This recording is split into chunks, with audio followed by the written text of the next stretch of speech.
Okay, so let's talk about how we're going to use our first derivative test to find the intervals of increasing and decreasing and the relative max and min. So the first thing we need to do is take the derivative. So our first derivative is 3x squared plus 10x plus 3. Our next step is to find the critical values. So you find your critical values by taking your first derivative and setting it equal to 0, and your first derivative and looking where it is undefined. There is no undefined for this first derivative because, remember, undefined is when the denominator is equal to 0, and there is no denominator in the first derivative for you to look at. So let's just set the first derivative equal to 0. So once again, I apologize for my lovies in the background. As we all know at this point in time, everybody's home. So just to consider a little bit of joyous distraction in the background, but I'll still continue to go through and answer these.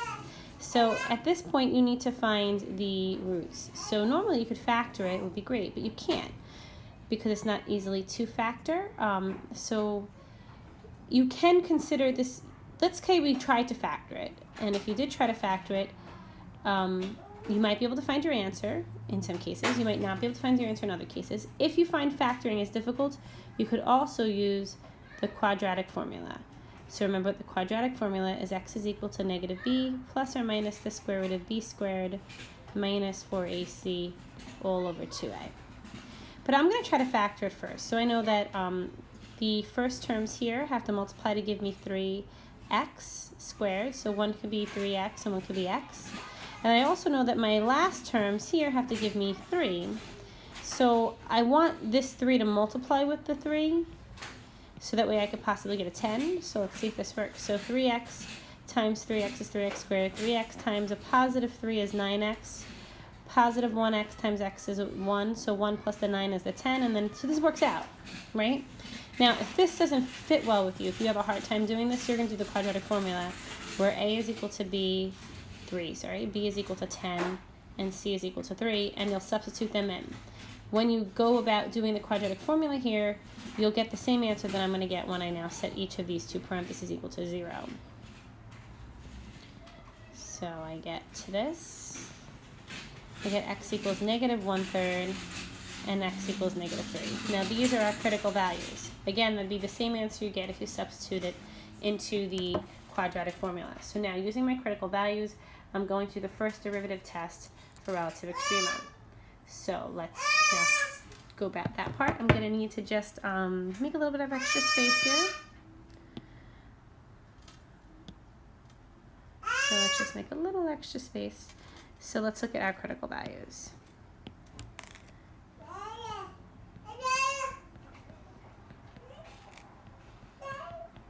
So we're going to put these on the first derivative number line. Negative 3.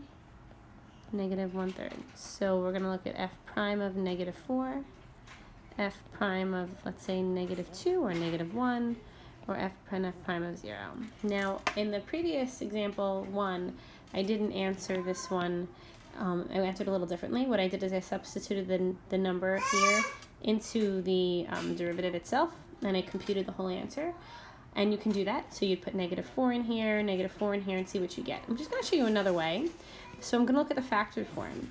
So if I look at the factored form, so this is 3 times negative 4 plus 1 and negative 4 plus 3. And all I'm going to consider is the signs. So this will be negative 12 plus 1, which is negative, negative 4 plus 3, which is negative.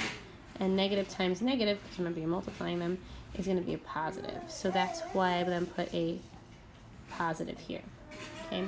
Now you'll get the same result if you substituted in either of these and compute it. But remember, we don't care about the actual value of the derivative, we care about the sign of the derivative. So similarly, let's do the same thing here. So f prime of negative 2 will be 3 times negative 2 plus 1, negative 2 plus 3. This will be negative 6 plus 1, and so that'll be negative. This will be negative 2 plus 3, and that's positive. A negative times a positive is a negative. And then if I substitute in 0, 3 times 0 plus 1, 0 plus 3. So that's going to be a 1 times a 3, that's positive. So now we actually have a good amount of information. We now can say that f is increasing here, f is decreasing here, and f is increasing here. Now be mindful what we're saying. I'm saying that f, not f prime, but the original function f is increasing from negative infinity to negative 3 and from negative 1/3 to infinity, and that f is decreasing from negative 3 to negative 1/3. Now remember what this also means. If it goes up and down, that's a max. If it goes down and up, it's a min. Now only your CVs get promoted to a max or min. So f has a max at x is equal to negative 3, and f has a min at x is equal to negative 1/3. Now we want to find those corresponding y values so we can substitute it in. So you're going to substitute into the original function, and I'm just going to make myself a little bit more space here. Into the original function, I'm going to substitute in these numbers. So let's now take our f of negative 3, and of course you can use your calculator to get these answers.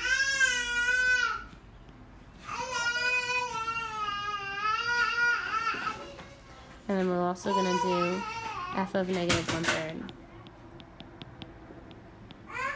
Just writing it all out, so I'm not stating it all, but okay. And now let's compute those. And so when we substitute this into the calculator, we get this to be negative 4 and negative 5.481. Correction, I mean a positive 4. So therefore, if we're just going to highlight what we're going to graph, we have a maximum at negative 3, 4. We have a minimum at negative 1/3, negative 5.481. Remember, negative 1/3 is negative 0.333, so when you go to graph it. We also have this intervals of increasing and decreasing that can help us get our sketch. Now, I also state if we can look for intercepts, it'd be helpful when we go to sketch it. So remember, your x-intercept is when your y value is equal to 0, and that is not an easy one to compute. And remember, you're only going to find intercepts if it's easy. If it's hard to do, don't do it, because we already have a nice wealth of information just by using these two pieces. So this is not an easy one to do, so don't do it. But let's talk about y-intercept. Your y-intercept is when x is equal to 0, and this will be pretty easy to compute, because if you let when x is equal to 0. Notice it's going to be 0 to the 3rd, 5 times 0 squared, which is 0, plus 3 times 0 minus 5. So you get your y-intercept to be negative 5. So that means you have the point 0, negative 5 as well to sketch. So taking this information that we have, and again, I'm just going to highlight the information that we're going to use to sketch. We're going to take our max and mins. We're going to take our intervals of increasing and decreasing, and we're just going to take our y-intercept. Let's get a sketch of the graph. So doing so,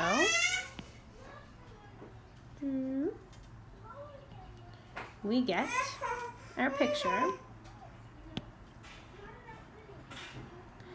at negative 3, 4. So 1, 2, 3, negative 3, 1, 2, 3, 4.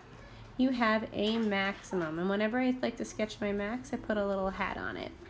A minimum at negative 0.3, which is somewhere here, and negative 5.481. So 1, 2, 3, 4, 5, 6.